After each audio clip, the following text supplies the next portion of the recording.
topics and opinions expressed in the following show are solely those of the hosts and their guests and not those of W4CY Radio, its employees, or affiliates. We make no recommendations or endorsements for radio show programs, services, or products mentioned on air or on our web. No liability, explicit or implied, shall be extended to W4CY Radio or its employees or affiliates. Any questions or comments should be directed to those show hosts. Thank you for choosing W4CY Radio.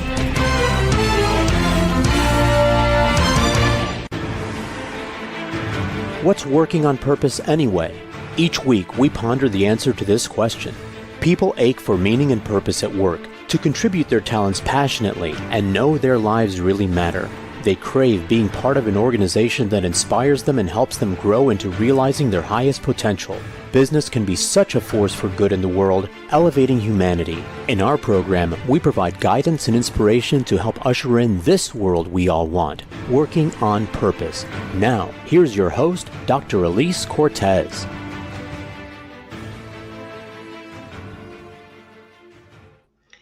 Welcome back to the Working on Purpose program, which has been brought to you with passion and pride since February of 2015. Thanks for tuning in this week. Great to have you.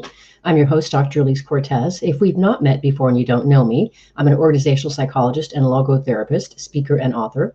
My team and I at Gusto now help companies to enliven and fortify their operations by building a culture and leadership activated by meaning and purpose. Our mission is to help our clients create a destination workplace where people flock to join, are intrinsically motivated to perform at their best, can grow to their full potential, and are committed to stay and dynamically deliver on the company's mission, which translates to higher profits for you. You learn more about us and how we can work together at gusto-now.com or my personal site, elisecortez.com. Getting in today's program, we have with us today Colin O'Neill, an entrepreneur, thought leader, business executive, organizational change agent, international trainer, conference speaker, author, and executive coach.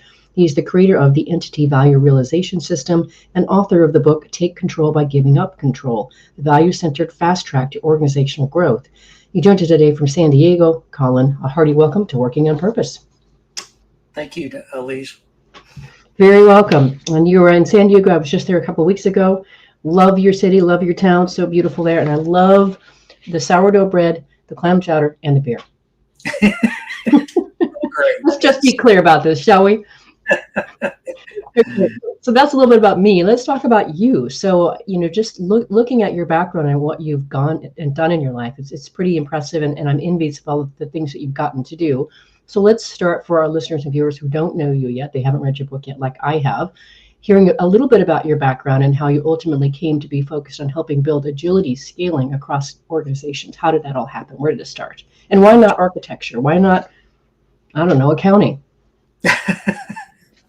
Well, so first of all, as a child, I was interested in helping people in organizations. I used to spot things as a kid Yes. that didn't make sense to me. I'm like, why is that not working over there? That could be improved.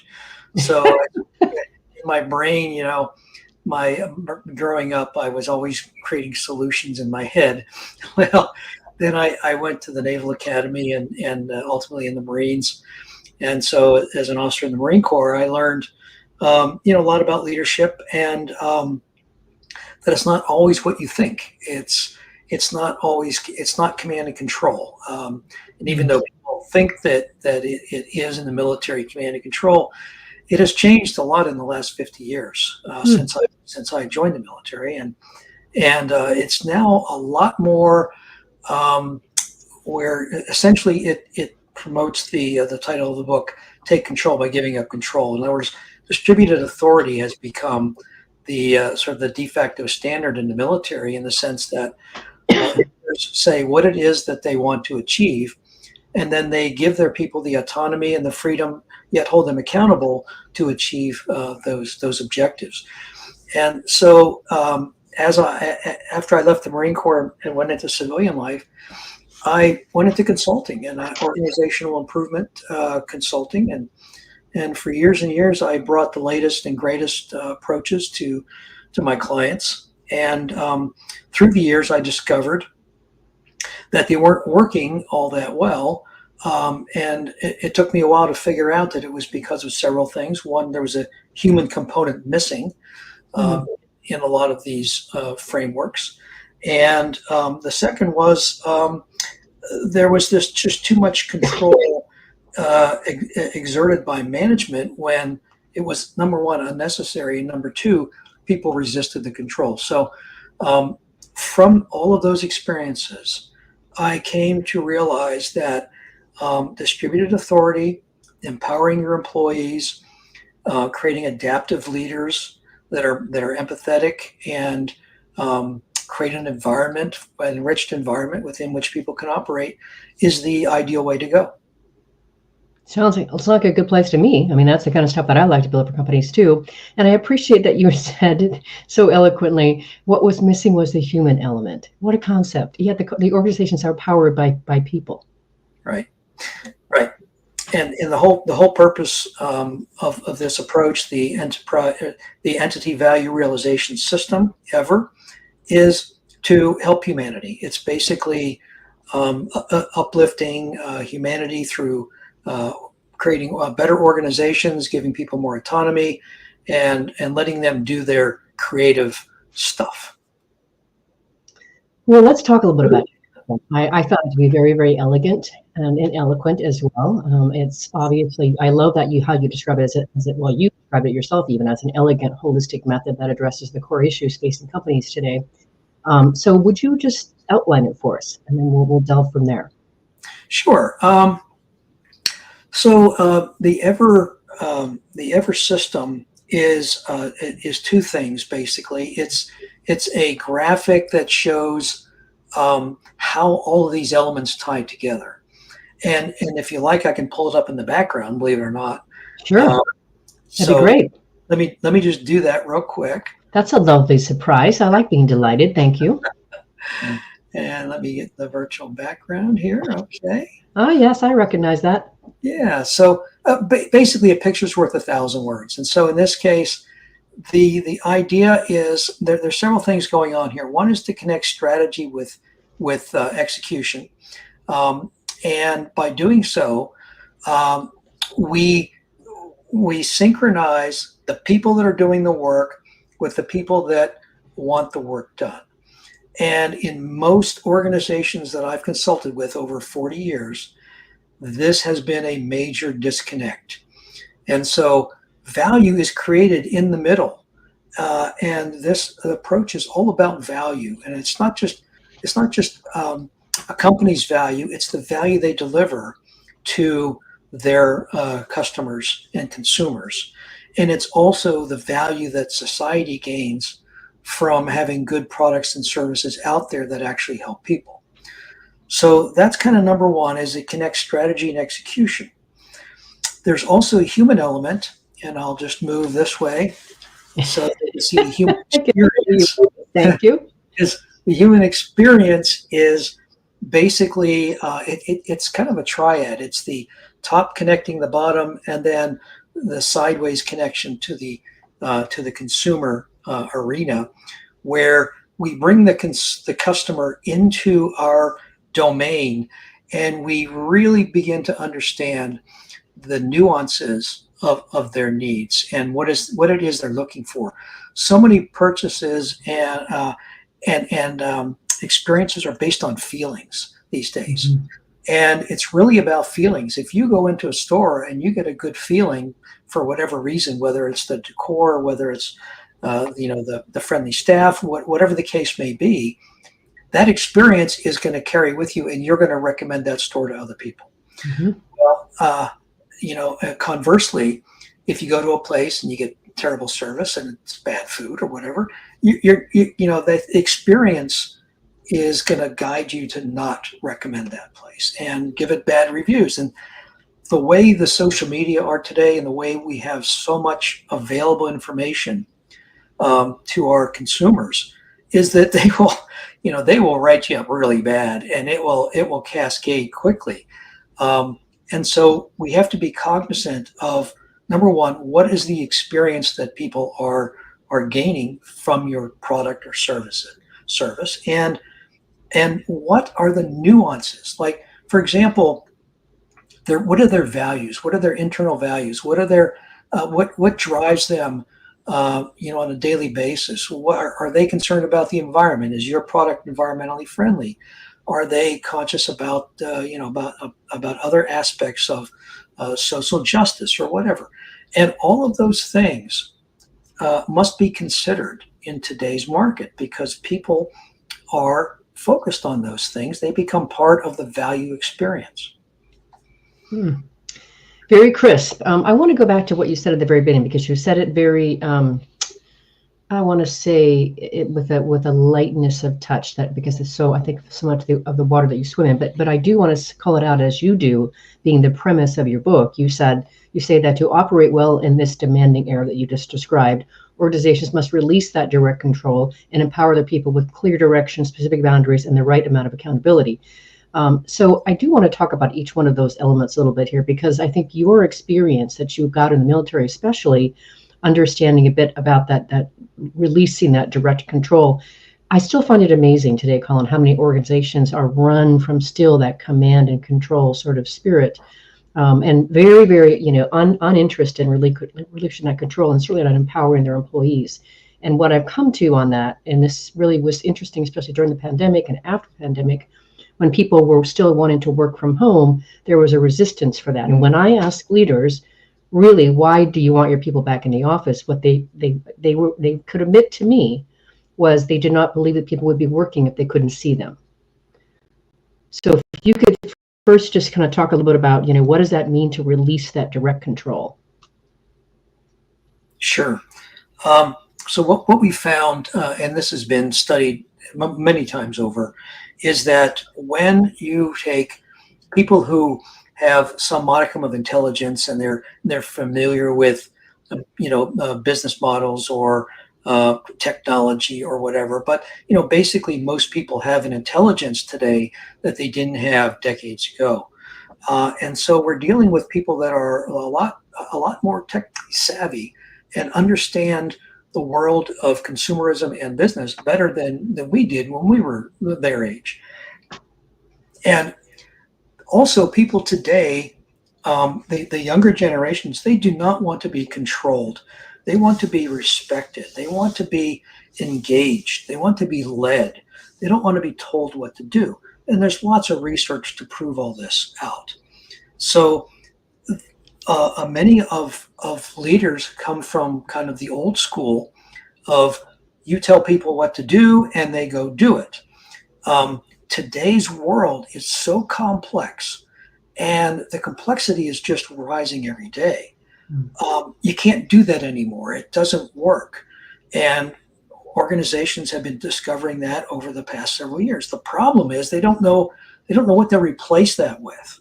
So this is an answer to replace their current operating model of command and control with something that they can actually implement. This is an implementable system that gives them the tools and the resources to essentially decentralize control, distribute authority, at the same time provide very clear, crisp guidelines on what it is they want to do, and describe the outcomes that they want to achieve, and then let their people go do that. Mm-hmm. So two things I want to go back on. One thing that I just want to really point out that I loved what you said in your book, and it goes back to what you said about people knowing now more than they did 2 decades ago. I thought it was interesting that in the beginning of the book, you actually say that workers resist being controlled as they often possess more knowledge regarding entities and offerings and technical capabilities than their leaders do. So it's not just that they even know more, it's that they know more even about their own business than their leaders do. And I think that's really important to point out, and just how, I think about just how derogatory that would be to be told to do something that you know more about than the leader does. Do it in a certain way. So then the second thing I wanted us to talk a bit more about, because I love a lot of my world, Colin, is empowering people, but I'm just going to guess that you and I do it a little bit differently. So when you talk about empowering people within organizations and you guide organizations to do that, what does that look like for you? Well, it basically starts with a very clear strategy based on goals. At the highest level of the EVER framework, which is behind me, you see strategy is about alignment, and it's a hierarchy But basically, this is a combination of hierarchy and network. The network is at the bottom. That's where execution happens, and that's where flow is. That's where value flows. And at the strategy level, that gives us alignment. And the hierarchical aspect of an organization is what provides that alignment. What many organizations struggle with is casting their strategy in terms that the people that are executing the strategy can understand and be clear about what it is they're trying to do. And so that involves a couple of things. It involves, number one, starting with goals before strategy. So we ask that a organization define 3 to 5 goals per year, and then define the outcomes that they want in order to be able to measure whether they achieve the goal or not. Once they define the outcomes, which can be monetized most of the time, by the way, then they look at what are the different strategies they can use to achieve those outcomes in pursuit of the goal.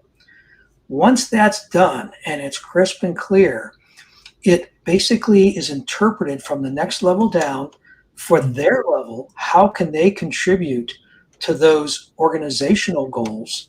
And then each level down basically takes the goals of the previous level and says, how can we contribute to those to make this all happen? So literally everyone in the organization is pulling their oars in the same direction. To me, that's empowerment, because you've given people the understanding of what it is the organization is trying to do. Even within a business unit or a department, the direction is clear and the outcomes are clear, and that empowers people to go do their thing. Boy, you said that so much better than I could have summarized on your behalf. So I'm glad I asked. Thanks for that, Colin. And on that note, let's take our first break. I'm your host, Dr. Elise Cortez. We run the air with Colin O'Neill, an entrepreneur, thought leader, business executive, organizational change agent, international trainer, conference speaker, author, and executive coach. We've been talking about his latest book, Take Control by Giving Up Control. We'll be right back.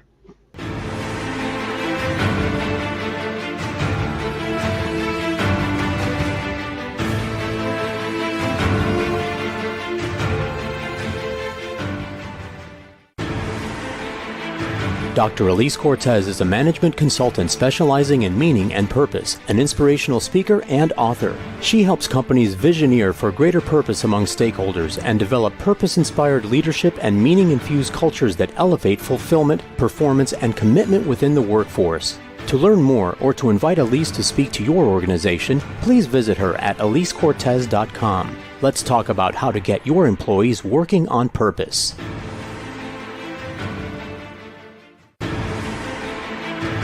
This is Working on Purpose with Dr. Elise Cortez. To reach our program today or to open a conversation with Elise, send an email to Elise, A-L-I-S-E, at elisecortez.com. Now, back to Working on Purpose.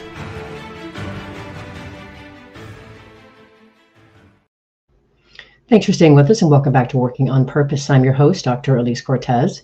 As I, too, am dedicated to helping create a world where people realize their potential at work, are led by inspirational leaders that help them find and contribute their greatness, and we do business that betters the world. I continue to research and write my own books. So my last one came out in March of 2023. It's called The Great Revitalization: How Activating Meaning and Purpose Can Radically Enliven Your Business. And I wrote it to help leaders understand what today's workforce really wants. And then I provide 22 best practices that you can put into your culture to provide that for them. You can find my books on Amazon.com or my website, gusto-now.com. If you are just now joining us, my guest is Colin O'Neill. He's the author of Take Control by Giving Up Control, the value-centered fast track to organizational growth. So the next thing I wanted to talk about here, Colin, is just, I love how you put things together, and your word nexus is also very interesting, how you bring and nest together ideas. And when you were talking about the various things that organizations face in terms of problems, I think there was a good list of 23 or something like that, just a small little list that our organizations are up against. You were talking about what kind of an approach to deal with those might they embrace, and of course that's the one that you created. But what I also want to have you talk about is, you mentioned 4 specific areas that this idea of prioritizing value as a catalyst for lasting enterprise impact and success, what they're sitting around. So if we could talk about those 4, starting with, the elevated distributed authority, adaptive leadership, and worker enablement. If we can start there, I think what you have put forth here is so full. It is very holistic, and I think that the breadth of it is actually quite beautiful. Thank you. So I created this this system. It's really a meta business model, if you will. Yeah. And the way it differs from traditional business models is it uses these three things: the distributed authority, adaptive leadership, and enabled workers, as the basis for modern creativity and innovation. That is the key right there. Traditional business models don't do that, and so this is saying, look, you got to look at some different things than you have been in the past, because this world is very different from what we experienced in the last century as well as in the first 2 decades of this century. The other thing is as I mentioned earlier, the disconnect between strategy and execution. There's a translation error. Yes. It's basically a mismatch between what leaders are thinking they want and what workers are seeing what they're supposed to do. And almost invariably, almost every organization that I consult with, this disconnect is seriously impacting their bottom line and their ability to create and deliver value. The other thing is the value system itself, the value creation system. There's something that's been around for probably 30 or more years, is something called a value stream. And value stream is where essentially it's the end-to-end creation of value from start to the end of delivery, where customers want something and then it gets created or generated or delivered in some way so that it's a value to them. Many organizations fail to understand how that value is created and how it flows through their system, because it doesn't flow hierarchically. It doesn't flow down functional stovepipes. It flows across the organization. And so we bring value streams back into the picture and say, this is where the value is actually created and delivered. And so we are able to optimize that flow with minimal friction. And the last thing that this approach does is it brings customers into the discussion of what it is that they really value, and it gets into the nuances, like I said earlier, of things that are subconscious to the customers, yet are very impactful in their decision making and that inform their experiences. You know what I find so interesting and exciting about these kinds of discussions around value creation, Colin, is one thing as an entrepreneur myself who has created various programs and methods, is I'm very aware that a lot of people really, and I like when you said the unconscious piece, a lot of people don't necessarily know totally all that they want or need or could use. I go back to, Apple. Did we really think we really needed a phone like that they produced? And now, of course, we can't live without it. So I'm interested in your perspective, since you are so much about value. And if you could say a bit more about enrolling the customer into the process of value creation. I love that idea. I would love to hear maybe some examples of that too. And you mentioned the unconscious piece. So for me, like, I'm constantly researching a lot of things around, positive psychology, well-being kinds of things. And I've got a pretty good, strong finger on that pulse, and I know what the best practices are. What I also know is most organizations are not even close to those best practices. They don't know what they don't know. Mm-hmm. So what I'd love to have you talk about, especially now that we're in this value creation zone and the customers are now involved, is how do we maximize that interplay so that the highest, best possible value is created? Sure. So we use something called fusion teams. Fusion teams are not new. The concept has been around a long time. It's a small, self-managing, self-organizing, cross-functional team. And basically, we look for 4 components. We look for a business component, someone that represents business and understands the nature of whatever business they're in. someone that understands the technology, because almost all products and services today have some technological component. We have the customer themselves who bring in these subtle nuances that we can understand and write into our value proposition.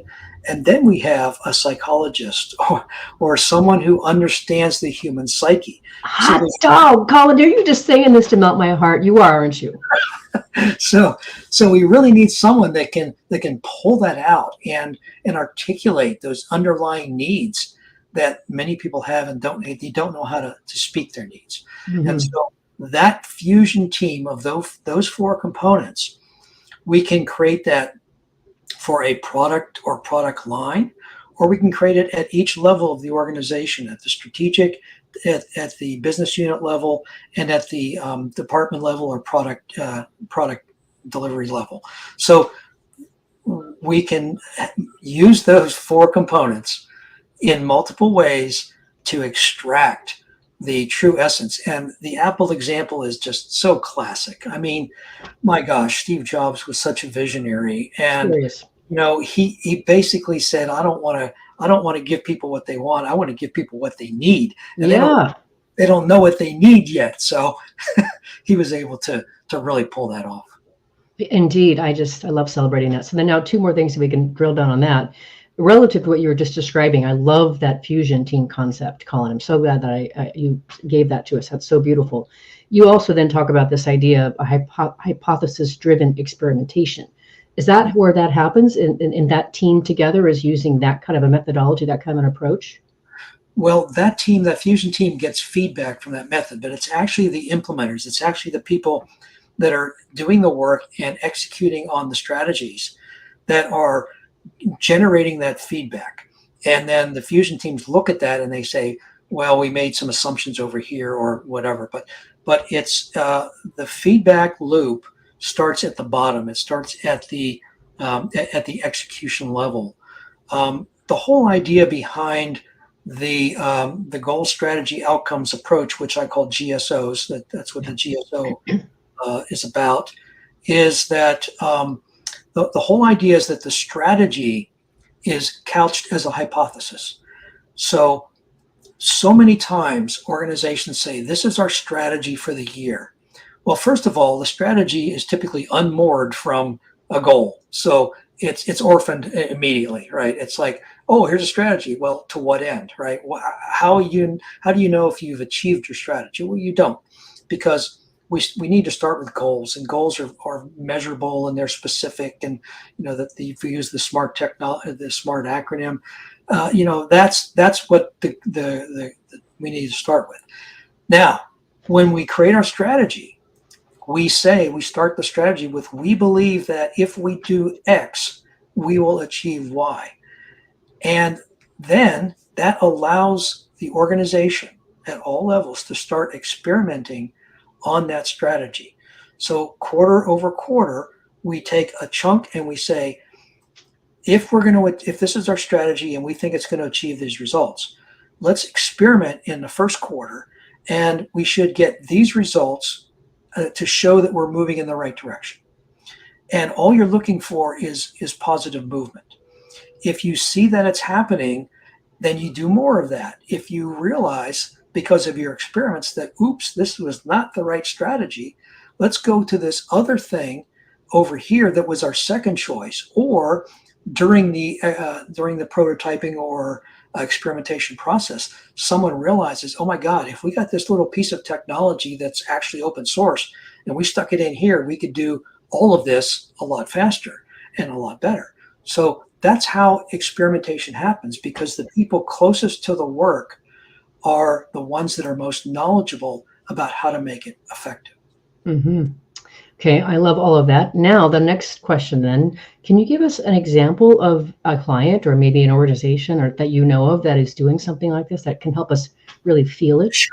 Sure. So in one organization I was working with, fairly large, $30 billion company, there was one area that was really it was poorly received, and people were complaining about this one thing. when I join the company, it was about onboarding. When I join your company for these benefits, I have to go through way, way, way too many hoops. Mm-hmm. And so that was a big complaint. So basically the company said, well, all right, they gave a goal, or they said, this is our goal. We want to improve this onboarding. And so organization, you go figure it out. Well, they initially said, if we do these things, we think that will give us the smoother onboarding and the customer satisfaction that they're looking for. Well, they went down that road, and after about a month or two, they realized that was not moving the needle. They were actually engaging users, real users, in basically A/B testing and saying, "What do you think? Does this work? Would you agree that this is faster or better or whatever?" And they said, "No, it's not. It's this other thing that's really, it's tripping us up." And so there was one person who was on this team that said, "You know what? If we do this other thing, I think that this will really turn it around." And in fact, they did. They took that new approach based on that one person's technical knowledge, and they introduced it into the mix. And a month later, the curve started going up, and the feedback was great, and onboarding improved, and they got higher scores. They got more clicks, and it went through, and they didn't go and bounce and all that other stuff. So that's an example of how it worked. Not only did they think they would take a year to do that, to fix that problem, it took them 3 months. Mm-hmm. What a concept, talking to the direct source of somebody who can actually help you solve your problem. Sounds good to me. Sounds good to me. All right, let's grab our last break here. I'm your host, Dr. Elise Cortez. We're on the air with Colin O'Neill, who's an entrepreneur, thought leader, business executive, organizational change agent, international trainer, conference speaker, author, and executive coach. We've been talking about his new book, Take Control by Giving Up Control. We'll be right back.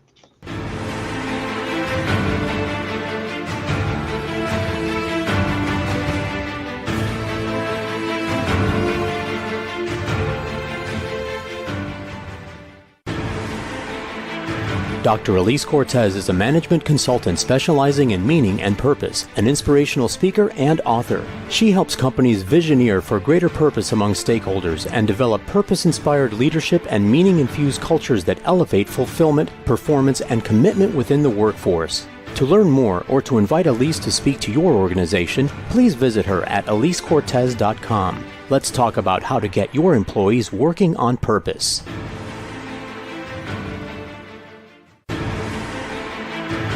This is Working on Purpose with Dr. Elise Cortez. To reach our program today or to open a conversation with Elise, send an email to Elise, A-L-I-S-E, at elisecortez.com. Now, back to Working on Purpose.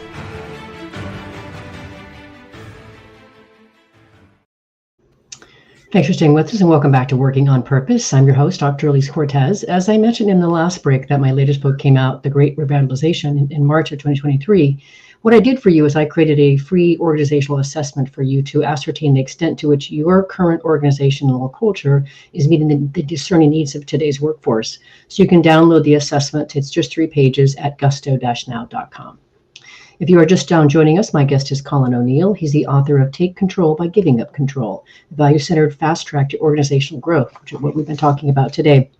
So for the last segment here, Colin, I really wanted to focus on the last part of your book. I like, again, how crisply you organize your book. And that was really, we're talking about the advanced technologies, the leadership talent, and the feedback and learning.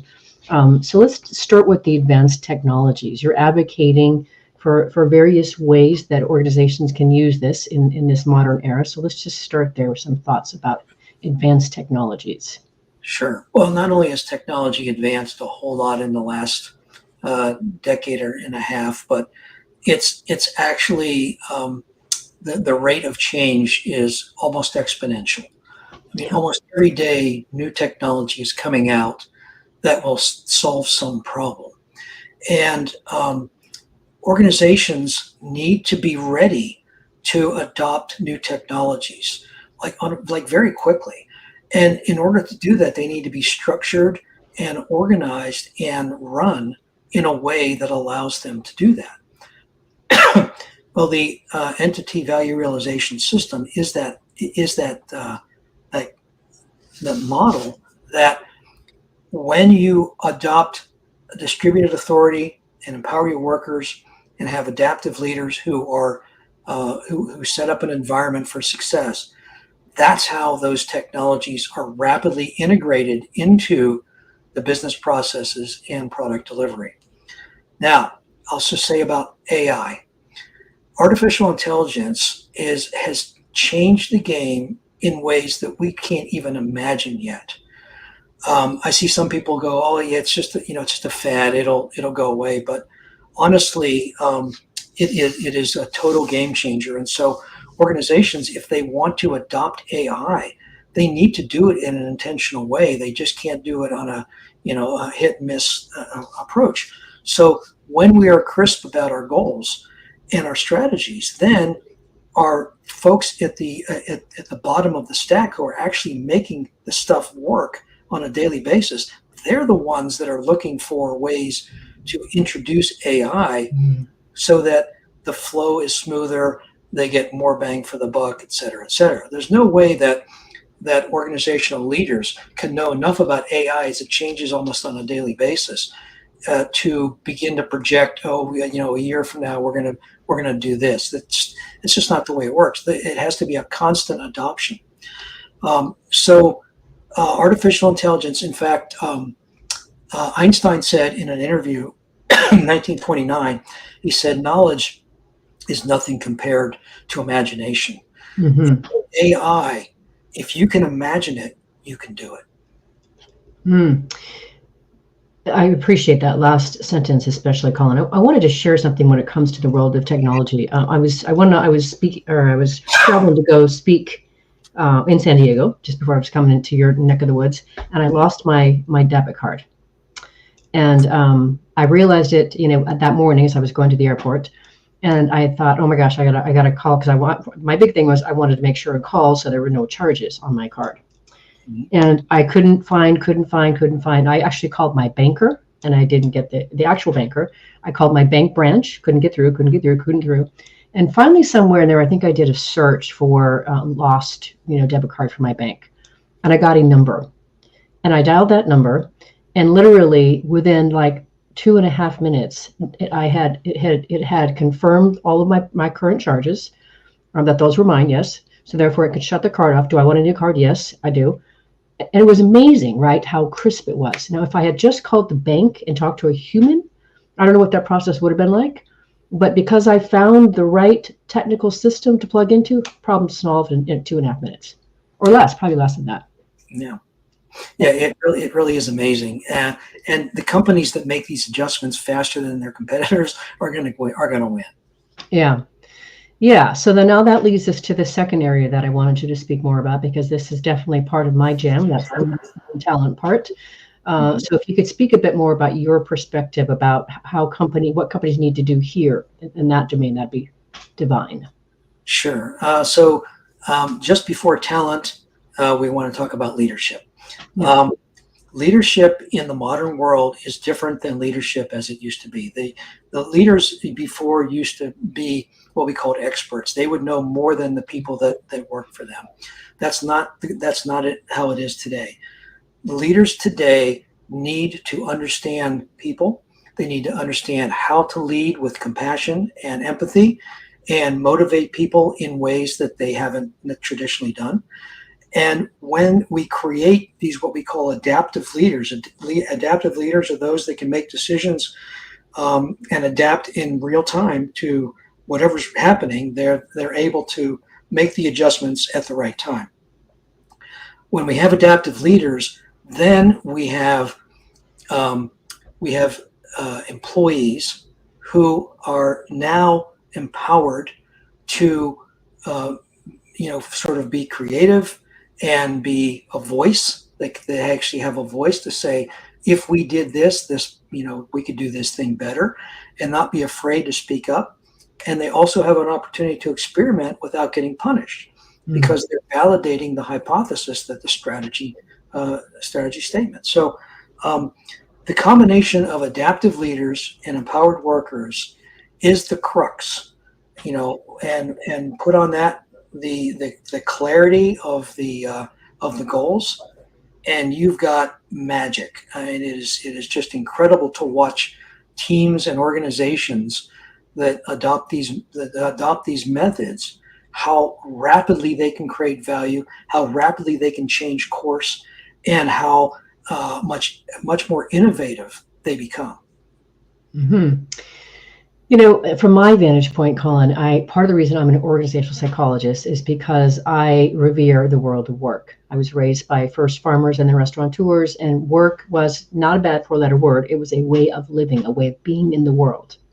And so much of the work that I'm out to do is to help more organizations create what I call destination workplaces, where people really can realize their potential through their experience of work. It's so incredible. And I've seen and I know you have too, so many examples where literally watching someone transform before your very eyes in a matter of months or years is really incredible. So the motivational piece, that, of course, I do it from the lens of inspiration, right? It's just so important. And so that combination of the adaptive leader and the empowered worker, right? And then when you recognize you're doing something together that you really believe in, that you believe really is going to make the lives better of your customers, you're doing something that betters the world. I mean, that's worth getting up for, And so I really appreciate what you're putting forth in this particular chapter, because it's totally my jam.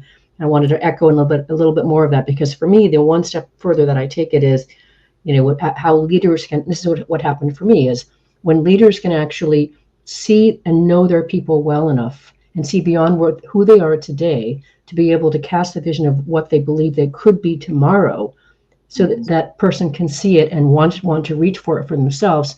That's the strongest, mover that we can get in people, that internal inspirational burst. So I wanted just to add that component in there and just let you comment on that. Do you think that's completely crazy? Can you buy some of that, or? No, that is the absolute truth. I've, like you, I've seen it so many times, and it makes my heart feel good. And sometimes I'm almost teary when I think of, this person who was, very, stuck in their little cube. They didn't really communicate with anyone, and they didn't really make any great contribution, blossom into this, creative person that was. That could communicate and be part of the solution, and just watch them grow as a person. Mm-hmm. And while doing that, creating value for the organization. Yeah, so beautiful. Okay, so now the next piece that I wanted you to speak on is the feedback and learning. And so many organizations, and this is part of what I teach in my programs too, Colin, is how do we give feedback that doesn't diminish and demoralize, but actually tells people, I care about you, and I know you can do even better than you already are, and there's even more for you to grow into. So the feedback and learning piece is very near to my heart. I've spent most of my life learning. I probably will continue until I get dropped into the ground. So your perspective on learning and feedback for organizations. Sure. Well, we build a feedback loop into the EVER system. Basically, as these GSOs, these goal, strategy, outcome components, as they are basically interpreted throughout the organization. That's what I call the GSO steel thread. So there's a traceability basically from the top, the strategy level, all the way down to the execution level. One can trace it through automated tools, what all they're doing is tied to, and it all rolls up to these higher level goals. Well, when we establish that feedback loop, then we can see our teams, our people, actually contributing to the overall objectives of the organization, number one. Number two, if they're not, why? We ask, what is going on? Is the goal not clear? Are the outcomes wrong? Is the strategy wrong? Have we not given them enough freedom? Do they not have the right skill set? So the question, instead of being punitive, is basically, what is the source of this part of the organization not bringing value? Let's understand why, and then fix that. Yeah. And that is basically the feedback loop. It's part of all of that is discovering what's working, what's not, and then realizing that where the areas, the problem areas are, let's go in, shine a microscope in there and figure out what's going on and fix that. I like that a lot. I had a guest on my show probably several years ago who would was CEO of healthcare and hospitals for years, said almost the exact same thing. He said, I never went after people. It was always the process and the procedures that I went to go look at first, because the people wanted to make things work. So I appreciate that. So we have time just a little bit here to bring us home here for the show, Colin. If you could talk about your notion of value culture. Of course, I'm totally in for that. Sure. Well, there's many aspects to value culture. Actually, the whole conversation up till now, basically, those are pieces of value culture. When we put value first, and value in multiple terms, value for the organization in terms of profits, value for the customer in terms of their experience and how it's going to help them in their lives, and value for the employees, the people who are actually doing the work. So with all of that, those are different kinds of value, but they're all related nonetheless. And so the value culture cultivates all three of those. And it does so through the model that's behind me, as well as these on the on the right side, these what we call value amplifiers. And these 12 value amplifiers are the core of the value culture. If you pay attention to these things, you will be focused on value and everything will be fine. Very crisp man. Okay, so you now probably know that this show is listened to by people around the world, Colin, and they really tune in for a couple of reasons. They tune in because either they are looking to improve their way of leading and becoming a better, effective business leader. They're trying to become better in the world, becoming better human beings, and they're trying to plug into something it's a good movement for them. What would you like to leave them with? Well, I would just like to say that this model is really for executives, senior executives, and management professionals who are facing incredible challenges today, but that have never been experienced before because of the volatility of the markets, because of the changing in consumer preferences, because of the different workforce. So many leaders are facing these challenges.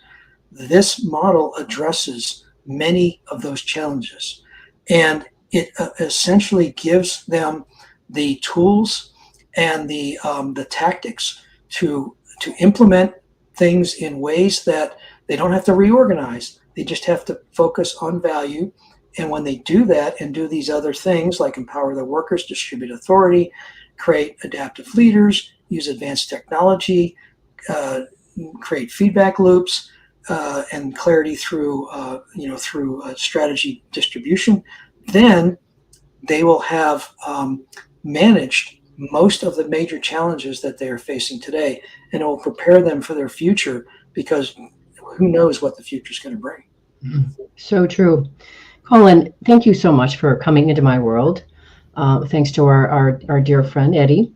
I want to thank you for writing the book. I know how hard it is to write a book, and that one, it's incredibly holistic. So the work must have been tremendous and intense. And thank you for coming on, Working on Purpose, and sharing your heart, your soul, and your work with listeners across the globe. Thank you, Elise. It's my pleasure. Listeners and viewers, you are going to want to learn more about Colin O'Neill, the work he does helping clients connect their organization strategy to execution through value streams, portfolios, and the use of derivative goals. In his book, Take Control by Giving Up Control, visit him at, theeversystem.ai, if you can believe that. So the Ever System, and then Ever, EVER, system.ai. Last week, if you missed the live show, you can always catch it via recorded podcast or wherever you get your podcast. We were on air with Eric G. talking about his book, The Power of Personality, Unlock the Secrets to Understand Everyone in Your Life, including yourself. It was a fabulous conversation where he explained the four main types of personalities: gatherers, hunters, shamans, and smiths, and what they most value, introducing a means to understand people we work with and care about. Next week, we'll be on the air with Dr. Yossi Amran talking about his new book, Spiritually Intelligent Leadership, How to Inspire by Being Inspired. See you there, and remember that work is one of the best adventures and means of realizing our potential and making the impact we crave. So let's work on purpose. We hope you've enjoyed this week's program. Be sure to tune into Working on Purpose, featuring your host, Dr. Elise Cortez, each week on W4CY. Together, we'll create a world where business operates conscientiously, leadership inspires impassioned performance, and employees are fulfilled in work that provides the meaning and purpose they crave. See you there. Let's work on purpose.